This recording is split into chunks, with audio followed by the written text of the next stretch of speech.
চীন সফরই হবে তারেক রহমানের সর্বশেষ রাষ্ট্রীয় সফর। দেশের জনগণ উন্মুখ হয়ে আছে। তারা আগামী জুলাই এবং আগস্ট মাসে মহাপ্রলয় ঘটাতে চায় এবং সেপ্টেম্বরের মধ্যেই তাদের কাঙ্ক্ষিত সরকারকে বসাতে চায় বলে প্রতিজ্ঞাবদ্ধ হয়েছে ভাইয়ের আমার। তার ছোট্ট একটা প্রমাণ, তারেক রহমানের বার্তাবাহক গুপ্ত জঙ্গি জাহেদের এই বক্তব্য। এরই মধ্যে মিডিয়ার সামনে এসে উনি বলতেছেন আওয়ামী লীগ নিষিদ্ধ হবে কি হবে না সেইটা নির্ধারণ করবে কোর্ট। আরে বেটা, আওয়ামী লীগকে হাইকোর্ট দেখাও। আওয়ামী লীগ তো এই সুপ্রিম কোর্ট হাইকোর্টের জন্মদাতা। নিজেদেরকে প্রস্তুত রাখুন। মনে রাখবেন, এতদিন আমরা বিশ্ববাসীকে বলে আসছিলাম গত 12 ফেব্রুয়ারি ডেভিল ইনুসের পাতানো নির্বাচনে দেশের সর্বসাকুল্যে 2 কোটি মানুষ ভোট কেন্দ্রে গিয়েছিল। তার মধ্যেও 1/3 ভোটার ছিল আওয়ামী লীগের। কিন্তু বিএনপি ও ডেভিল ইনুসপন্থী কূটনীতিকরা বাংলাদেশকে যারা কখনো স্বীকৃতি দিতে চায় নাই, বাংলাদেশ সৃষ্টি হোক কখনো সেটা তারা চায় নাই, সেই সকল দেশের কূটনীতিকরা তারা মিথ্যা প্রপাগান্ডা ছড়িয়েছিল। কিন্তু আজকে বিশ্ববাসী, বিশ্ব নেতারা দেখেছে যে যে দলটি ক্ষমতায় থাকাকালীন অবস্থায়ও কখনো এত ঝটা করে, এত আয়োজন করে তাদের প্রতিষ্ঠা বার্ষিকী উদযাপিত হয় নাই। কিন্তু 77 বছর বয়সে যে আওয়ামী লীগ আজকে কার্যক্রম নিষিদ্ধ থাকা, শুধু অনলাইনের মাধ্যমে তাদের জন্মদিনের কেক কাটার কর্মসূচি ঘোষণা করেছিল। আর সেই কর্মসূচিকে বাধা দেওয়ার জন্য বাংলাদেশে সারা দেশটাকে আজকে 44 ধারা জারি করেছে এই সরকার। বিশ্ব নেতারা জানে কখন মাঠে সেনাবাহিনী নামাতে হয়, কখন ক্ষমতা থাকা দল মাঠে সেনাবাহিনী নামায় যখন তাদের সাথে জনগণ থাকে না। জনগণের টেটু চেপে ধরার জন্য, জনগণের কণ্ঠ রোধ করার জন্যই অবৈধভাবে তারা সেনাবাহিনীকে মাঠে নামায়। এইটা বিশ্ব নেতারা জানে। এই জন্য হইলেও খুনি তারেকের একটা ধন্যবাদ দেওয়া উচিত বলে আমি মনে করছি।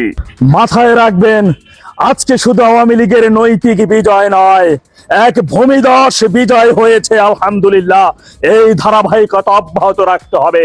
অনলাইন এবং অফলাইনে যে সকল যোদ্ধারা রয়েছেন সম্পূর্ণ কৃতিত্ব তাদের।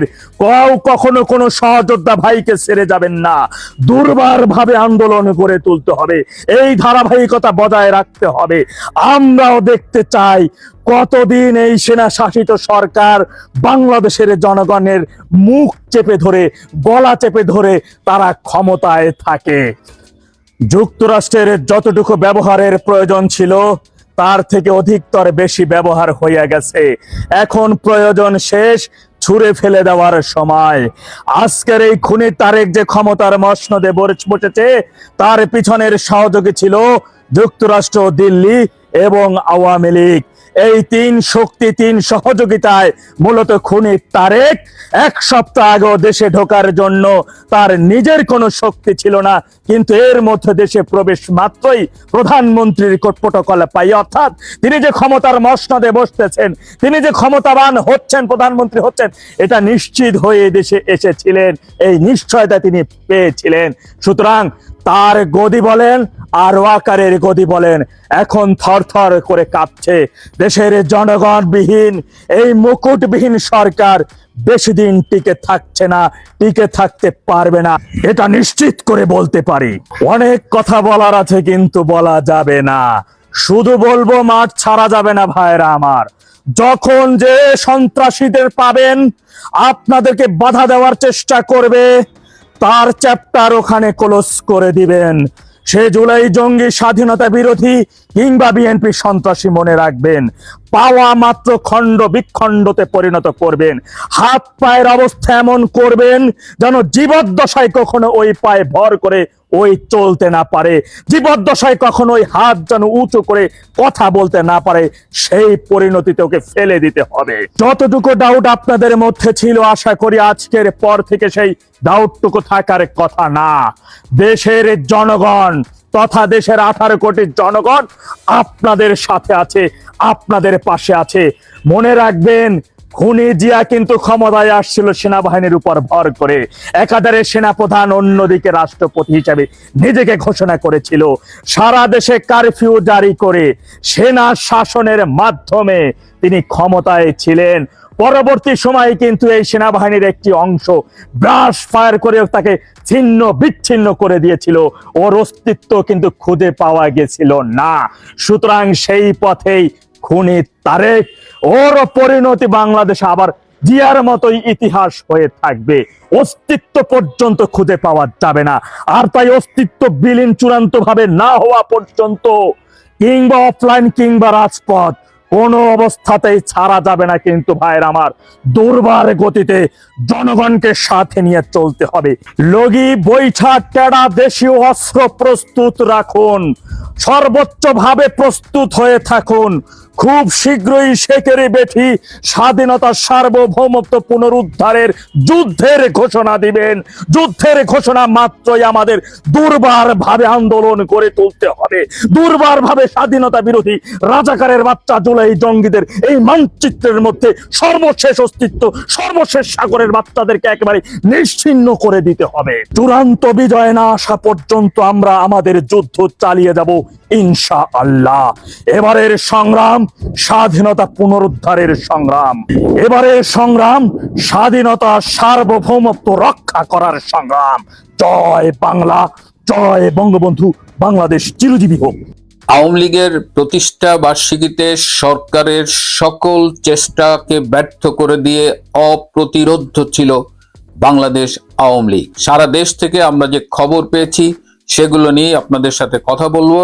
এর পাশাপাশি রয়েছে গতকাল অনেকটা নীরবে চীনে অবতরণ করলেন বাংলাদেশের প্রধানমন্ত্রী তারেক রহমান, এবং সাথে রয়েছে কিছু সমসাময়িক বিষয়। শেষ পর্যন্ত সাথে থাকবে।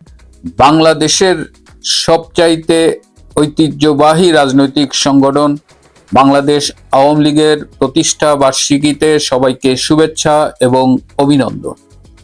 কাল রাত 12টা বাজার পর থেকেই ঘরে ঘরে আনুষ্ঠানিকভাবে কেক কাটার মধ্য দিয়ে অনেকেই বাংলাদেশ আওয়ামী লীগের প্রতিষ্ঠা বার্ষিকী উদযাপন করেছেন।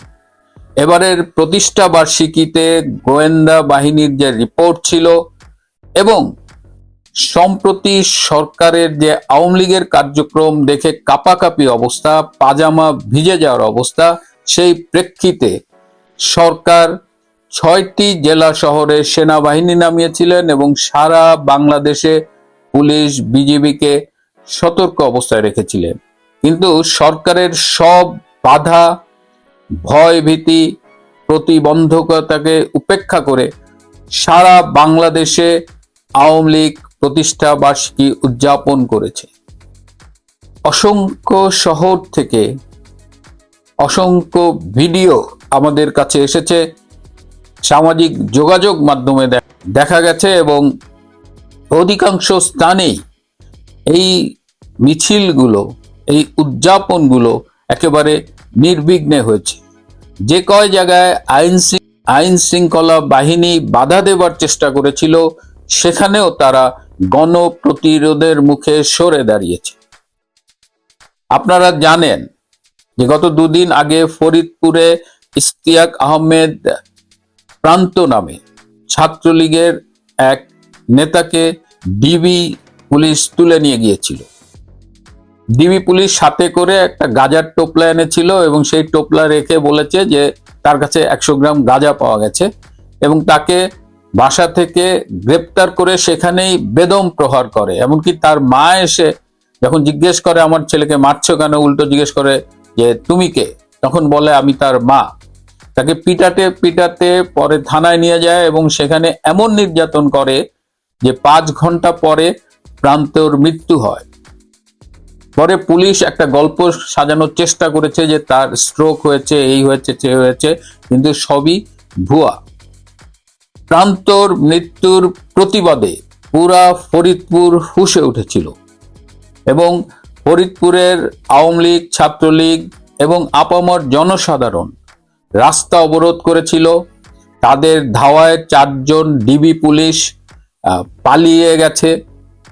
কয়েকটি পুলিশ ছাউনি থেকে পুলিশরা সরে গেছে এবং ফরিদপুরের পুরা প্রশাসন অসহায় ছিল এই গণপ্রতিরোধের মুখে।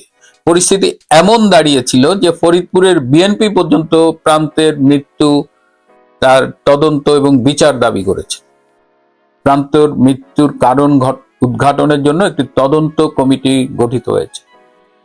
তো আজকে সারা দেশের যে খবর পেয়েছি তাতে সরকার নিজেই আওয়ামী লীগের প্রতিষ্ঠা বার্ষিকী সফল করেছে এবং আওয়ামী লীগ যে নির্ভীক, ছাত্রলীগ, স্বেচ্ছাসেবক লীগ, যুবলীগ, কাউকে যে ভয় দেখিয়ে দমিয়ে রাখা যায়নি, দাবায় রাখা যায়নি, সেটা আজকে আবার প্রমাণ হলো সারা দেশে এই প্রতিষ্ঠা বার্ষিকী পালনের মধ্য দিয়ে। কয়েকটা ভিডিও ক্লিপ আমি আপনাদের দেখাই।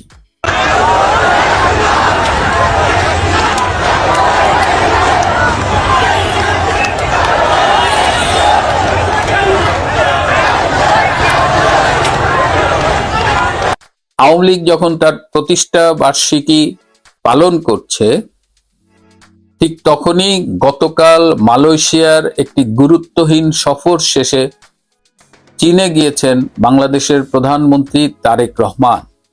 চীনের দালিয়ান প্রদেশে তিনি গিয়েছেন, সেখানে তিনি বিশ্ব অর্থনৈতিক ফোরামের দাভোস সামার অধিবেশনে যোগদান করবেন। আমার খুব কষ্ট লেগেছে যে আমাদের প্রধানমন্ত্রী তারেক রহমানকে চায়নায় এয়ারপোর্টে কে রিসিভ করতে গিয়েছে। আমি প্রথমে এটা খুঁজেছি, অধিকাংশ পত্রিকা আমি পাইনি। অবশেষে আমি খুঁজে পেয়েছি লিয়াওনিং প্রদেশের ভাইস গভর্নর এবং চায়নায় বাংলাদেশের রাষ্ট্রদূত, এই দুজন গিয়েছেন আমাদের প্রধানমন্ত্রীকে এয়ারপোর্টে রিসিভ করতে। আমি পছন্দ করি বা না করি সেটা বিষয় নয়, বাংলাদেশের একজন প্রধানমন্ত্রীকে রিসিভ করছে একটি প্রদেশের ভাইস গভর্নর। এটি আমাদের জন্য খুবই পীড়াদায়ক। এটি কি ইন্ডিকেট করে যে তারেক রহমানের চীন সফরকে চীন সরকার কিভাবে দেখছে? এটাও কি মালয়েশিয়ার মতো একটি গুরুত্বহীন সফর হতে যাচ্ছে?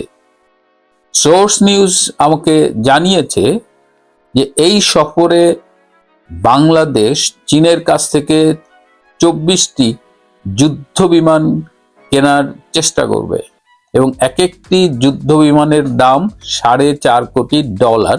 সেই ক্ষেত্রে 24টি যুদ্ধ বিমানের দাম বাংলাদেশি টাকায় 13,500 কোটি টাকা। যে দেশের সরকার প্রায় প্রতিদিন ব্যাংকের কাছ থেকে লোন নিয়ে চলে, যার অর্থনৈতিক অবস্থা ভয়াবহ, এবং আজকেই এই এপিসোড করার আগে একটি ফোন পেলাম যে বাংলাদেশে একটি মাল্টি ন্যাশনাল কোম্পানি, তারা $100 মিলিয়ন ইনভেস্ট করার কথা ছিল, একদম সর্বশেষ তাদের হেড অফিস থেকে লন্ডন থেকে সে $100 মিলিয়ন বিনিয়োগ স্থগিত করে দিয়েছে। সেই নুন আনতে পান্থা পুরানোর দেশে 24টি যুদ্ধবিমান কেন কেনা হচ্ছে? এই 13,500 কোটি টাকার এই বাণিজ্য বাংলাদেশের জন্য কতটা প্রয়োজন এবং এর মাধ্যমে কতটা কমিশন বাণিজ্য হবে, সেটা নিয়ে ইতিমধ্যেই ফিসফাস শুরু হয়ে গেছে। দেখি আমাদের প্রধানমন্ত্রী চীন সফর থেকে কি অর্জন করে ফেরেন। আপনাদের সামনে এগুলো নিয়ে যখন কথা বলছি, তখন ঢাকা বিশ্ববিদ্যালয়ের থেকে একটি ন্যাক্কারজনক সিদ্ধান্ত আমরা দেখলাম। 4 জন অধ্যাপক, ডক্টর নাজমুল হাসান কলিমুল্লাহ, ডক্টর আকমা জামাল উদ্দিন এবং অধ্যাপক শিবলি রুবায়াতুল ইসলাম, 3 জনই বর্তমানে গ্রেপ্তার হয়ে কারাগারে আছেন এবং ডক্টর আজমাল হোসেন ভুইয়া 4 জনকে ঢাকা বিশ্ববিদ্যালয়ের তাদের পদ থেকে সাময়িকভাবে অব্যাহতি দেওয়া হয়েছে। Shame on Dhaka universities administration. সম্পূর্ণ বানোয়াট কল্পিত অভিযোগে এবং একজন বিশ্ববিদ্যালয়ের শিক্ষক হিসেবে মুক্তবুদ্ধি চর্চার যে অধিকার তাদের আছে সেটাকে সম্পূর্ণ বিসর্জন দিয়ে এই সিদ্ধান্ত নিয়েছে। এবং আরেকজন কর্মকর্তা মোল্লা শিশির, তাকেও সাময়িকভাবে অব্যাহতি দিয়েছে। ঢাকা বিশ্ববিদ্যালয়ের উচিত এই সিদ্ধান্ত পুনর্বিবেচনা করে তাদের চাকরিতে পুনর্বহাল করা। প্রিয় বন্ধুরা, আবারও প্রতিষ্ঠা বার্ষিকীর শুভেচ্ছা। আওয়ামী লীগের, তৃণমূলের লড়াকু সৈনিকেরা যেভাবে ঘুরে দাঁড়িয়েছে, যেভাবে সরকারের সিংহাসন কাঁপিয়ে দিচ্ছে, সরকারের বুকে কাঁপন ধরিয়েছে, তাদের আবারও অভিনন্দন জানাই এবং বাংলাদেশের দুর্দিন আর বেশি দিন থাকবে না। আজ এ পর্যন্তই। ভালো থাকবেন, সুস্থ থাকবেন, তার চেয়েও জরুরি হলো নিরাপদে থাকবেন।